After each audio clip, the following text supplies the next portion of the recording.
வணக்கம் ஃப்ரெண்ட்ஸ், வாங்க கதைக்குள்ள போகலாம். எம்டி கேபினின் அந்த கனத்த கண்ணாடி கதவுகள் சௌமியாவின் பின்னால் மூடிய போது அவளுக்குள் இருந்த ஒட்டுமொத்த தைரியமும் ஒரு நொடி சரிந்து விழுந்தது போல் இருந்தது. கைகளில் இருந்த ஃபைல் லேசாக நடுங்கியது. லிஃப்ட் லாபியின் பளபளக்கும் மார்பிள் சுவரில் சாய்ந்து கொண்டு கண்களை மூடி ஆழமாக மூச்சை இழுத்து விட்டார். ஏசி காற்று உடலை குளிர்வித்தாலும் நெற்றி போட்டில் வியர்வை துளிகள் அரும்பியிருந்தன. சௌமியா மனதிற்குள், திலீப், நீ அது? என்னால இன்னும் நம்பவே முடியல. காலேஜ்ல ஒருத்தரை பார்த்துட்டு பேசாமலே கடந்து போன அந்த திலீபனா இவன்? அன்னைக்கு எங்களுக்குள்ள எந்த பேச்சும் இல்லை, காதலை சொல்லிக்கவும் இல்லை. ஆனா 2 பேருக்குமே ஒருத்தர் மேல ஒருத்தருக்கு பெரிய விருப்பம் இருந்தது. அவனோட கண்ணுல தெரிஞ்சது. ஆனா இன்னைக்கு இவ்வளவு பெரிய அவெஞ்சர் கார்பஸ் சேர்மனோட பையனா ஒரு இராணுவ அதிகாரி மாதிரி என் முன்னாடி நிற்கிறான். அவனோட இந்த பிரம்மாண்டமான வளர்ச்சியும் அதிகாரமும் எனக்குள்ள ஒரு பயத்தை உண்டாக்குது. இந்த பயத்தோட நான் எப்படி இங்க வேலை பார்க்க போறேன்? Soumya, are you okay? HR manager ஷர்மாவின் குரல் கேட்டு திடுக்கிட்டு நிமிர்ந்தாள். தன் முக பாவனைகளை உடனடியாக மாற்றிக்கொண்டு ஒரு போலி புன்னகையை வரவழைத்துக் கொண்டாள். Yes sir, I am fine. Just கொஞ்சம் தலை சுற்றல், வேற ஒன்றும் இல்லை சார் என்றால் குரலை சீராக முயன்றபடி. ஷர்மா கனிவோடு சிரித்தார். I can understand Soumya. நம்ம புது எம்டி மிஸ்டர் திலீபனை பார்த்த எல்லோருக்குமே ஃபர்ஸ்ட் டைம் இப்படிதான் இருக்கும். ரொம்ப ஸ்ட்ரிக்ட், கட் அண்ட் ரைட்டா பேசுவார். ஆனா பிஸ்னஸ்ல ஜீனியஸ். லண்டன்ல படிச்சுட்டு வந்து உடனே கம்பெனியோட ஒட்டுமொத்த சிஸ்டத்தையும் மாத்திட்டாரு. நீங்க பயப்பட வேண்டாம். உங்க ஒர்க் பர்ஃபார்மன்ஸ் நல்லா இருந்தா அவரால் உங்களுக்கு எந்த பிரச்சனையும் வராது. வாங்க, உங்க சீட்டை காட்டி உங்களோட வேலைகளை எக்ஸ்பிளைன் பண்ணுறேன். சரிங்க சார் என்று தலையை சேர்த்தபடி அவரோடு நடந்தாள். அவளது மனம் இப்போது திலீபனின் கராரான பார்வையையும் அவனது அசுர வளர்ச்சியையும் நினைத்து பயத்தால் தத்தளித்து கொண்டிருந்தது. ஷர்மா அவளை 3வது மாடியில் இருந்த ப்ராஜெக்ட் மேனேஜ்மெண்ட் டிபார்ட்மெண்ட்டுக்கு கூட்டி வந்தார். அது ஒரு பிரம்மாண்டமான ஹால். நூற்றுக்கணக்கான கம்ப்யூட்டர்கள், ஊழியர்களின் சுறுசுறுப்பான வேலைகள், கீபோர்டுகளின் தட்டல் சத்தம் என அந்த இடமே போர்க்களம் போல இருந்தது. ஒவ்வொரு ஊழியரின் முகத்திலும் ஒருவித பதற்றமும் அசுர வேகமும் தெரிந்தது. எங்கும் அரட்டைகளோ சிரிப்பு சத்தங்களோ இல்லை. கார்ப்பரேட் உலகின் அப்பட்டமான எந்திரத்தனம் அந்த ஹால் முழுவதும் வியாபித்திருந்தது. ஷர்மா அவளை ஒரு பிரத்யேக கியூபிகல் சீட்டில் உட்கார வைத்தார். சௌமியா, இதுதான் உங்க சீட். நாளையில இருந்து நீங்க இங்கதான் ஒர்க் பண்ண போறீங்க. உங்க ரோல் அசிஸ்டன்ட் ப்ராஜெக்ட் மேனேஜர். அதனால உங்கத்திற்கான பொறுப்புகள் கொஞ்சம் அதிகம் என்று கூறி ஒரு தடினமான ஃபைலையும் ஒரு லேப்டாப்பையும் அவனிடம் நீட்டினார். ஷர்மா விளக்க தொடங்கினார். லுக் சௌமியா, நம்ம கம்பெனியோட தற்போதைய மிக முக்கியமான பல கோடி ரூபாய் மதிப்புள்ள ப்ராஜெக்ட் ஃபேனிக்ஸ் ERP. இதோட மெயின் அல்காரிதம் மற்றும் டேட்டாபேஸ் ஆர்கிடெக்சர் உங்களோட நேரடி பொறுப்புல தான் வரும். இது சாதாரண வேலை இல்லை. லேசான கோடிங் தப்பு நடந்தாலும் ஒட்டுமொத்த சிஸ்டமும் கிராஸ் ஆகிடும். சௌமியா பயத்தோடு அதே சமயம் கவனமாக கேட்டுக்கொண்டே நோட்ஸ் எடுத்தார். ஷர்மா குரலை தாழ்த்தி தொடங்கினார். முக்கியமான விஷயம், நம்ம எம்டிக்கு லேட் ஆகிறது சுத்தமாக பிடிக்காது. தினமும் காலைல 9 மணிக்கு கரெக்டாக லாகின் பண்ணிடணும். 9:15க்கு எம்டியோட நேரடி ரிவ்யூ மீட்டிங் இருக்கு. அதில் முந்தின நாள் டார்கெட்ஸ், இன்னைக்கு பண்ண போகிற வேலைகள் எல்லாத்தையும் கிரிப்ஸாக அப்டேட் பண்ணணும். 9 மணி அப்படின்னா 8:55க்கு சீட்டில் இருக்கணும். ஒரு நிமிஷம் லேட் ஆனாலும் ஆஃபீஸ் சிஸ்டம் ஆட்டோமேட்டிக்காக ஆப்ஷன் மார்க் பண்ணிடும். அப்புறம் டார்கெட் ப்ரெஷர். ஒவ்வொரு வாரமும் சனிக்கிழமை ஈவினிங் ப்ரெஷர் ரிப்போர்ட் எம்டி டேபிளுக்கு போகணும். அதில் ஏதாவது சுணக்கம் இருந்தால் நேரடியாக எம்டி கேபின்ல இருந்து தான் ஃபயரிங் கால் வரும். ஐ ஹோப் நீங்க இதை சமாளிப்பீங்க.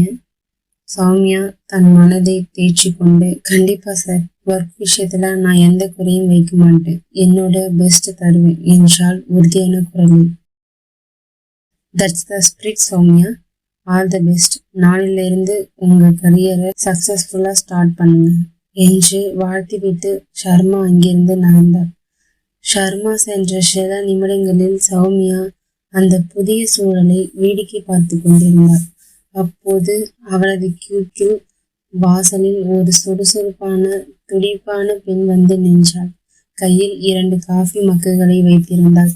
ஜீன்ஸும் கம்பெனி டிஷர்ட்டும் அணிந்து தலையை குதிரைவாலாக கட்டியிருந்த அவளது தோற்றமே அவளது கலகலப்பான குணத்தை காட்டியது. ஹாய், நான் ஸ்வாதி. இதே டிபார்ட்மெண்ட்ல சீனியர் சப்ஸ்கிரிப்ட் டெவலப்பரா இருக்கேன் என்று சொல்லி ஒரு காஃபி மக்கை சௌமியாவிடம் நீட்டினாள் புன்னகையுடன். சௌமியா சற்றே தயங்கி பின் வாங்கி கொண்டாள். தேங்க்ஸ், நான் சௌமியா. நாளிலிருந்து அசிஸ்டன்ட் ப்ராஜெக்ட் மேனேஜரா ஜாயின் பண்றேன். Wow, super. Welcome to the hall. I mean welcome to Avenger corporate என்று சுவாதி கண் அடித்தபடி சிரிக்க சௌமியாவுக்கும் லேசாக சிரிப்பு வந்தது. அவளுக்குள் இருந்த பதற்றம் கொஞ்சம் குறைந்தது. சுவாதி பக்கத்தில் இருந்த நாற்காலியை இழுத்து போட்டு உட்கார்ந்தாள்.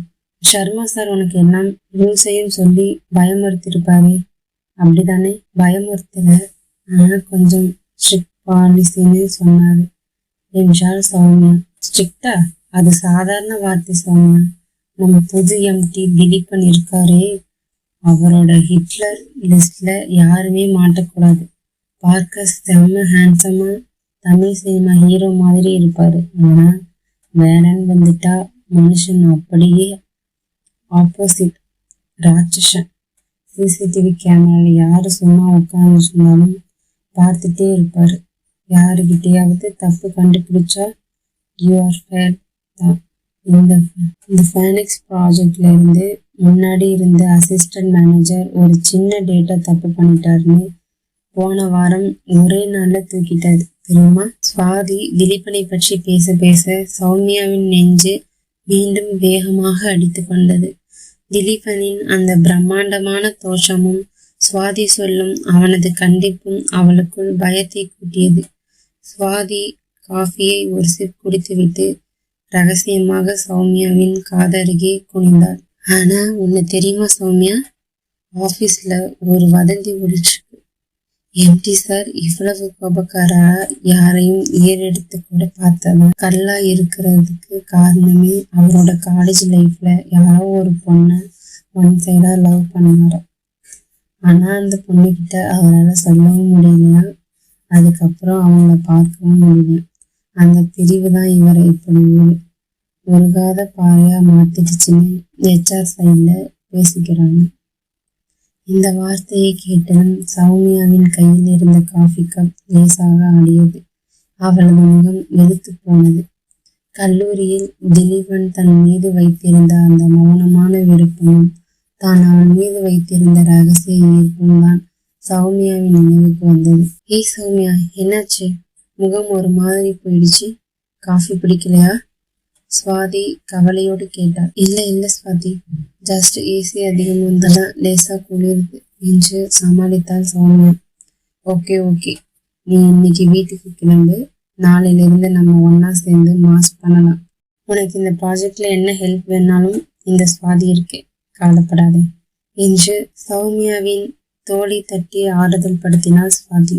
ஒரு நல்ல தோழி கிடைத்து விட்டாள் என்ற நிம்மதி சௌமியாவுக்கு ஏற்பட்டது. தேங்க்யூ சுவாதி, நாளைக்கு பார்க்கலாம் என்று ஃபைல்களை எடுத்துக்கொண்டு ஆபீஸை விட்டு வெளியேறினார். மாலை 6:30 மணி. சென்னை டிராபிக்கில் பஸ்ஸில் ஜன்னலோரம் அமர்ந்து பயணித்துக் கொண்டிருந்தாள் சௌமியா. மாலை நேரத்தில் குளிர்ந்த காற்று முகத்தில் பட்டாலும் அவளது மனதுக்குள் திலீபனின் அந்த கண்டிப்பான பார்வையும் அவனது அசதத்தனமான கார்பரேட் பிம்பமும் தான் பயமாய் சுழன்று கொண்டிருந்தது. திலீப், காலேஜ்ல நம்ம ஒரு வார்த்தை கூட பேசிக்கல.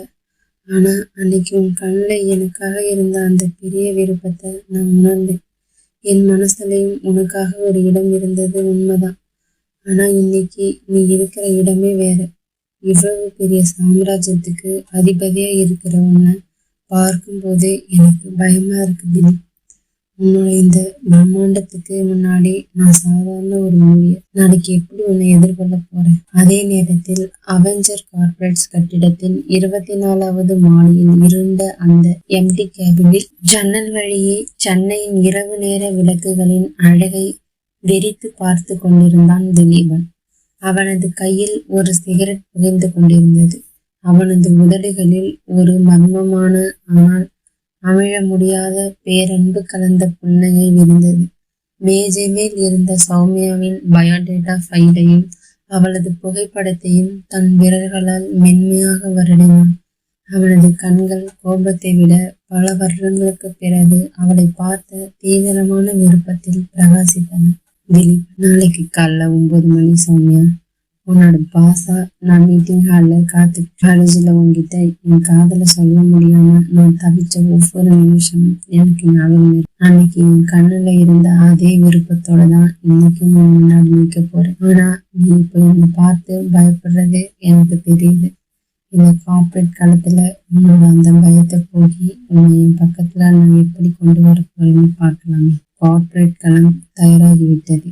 திலீபனின் மனதில் இருக்கும் தீவிரமான விருப்பத்தையும் சௌமியாவின் மனதில் இருக்கும் பிரம்மாண்டமான பயத்தையும் கொண்டு நாளை 9 மணி மீட்டிங் எப்படி நகரப் போகிறது?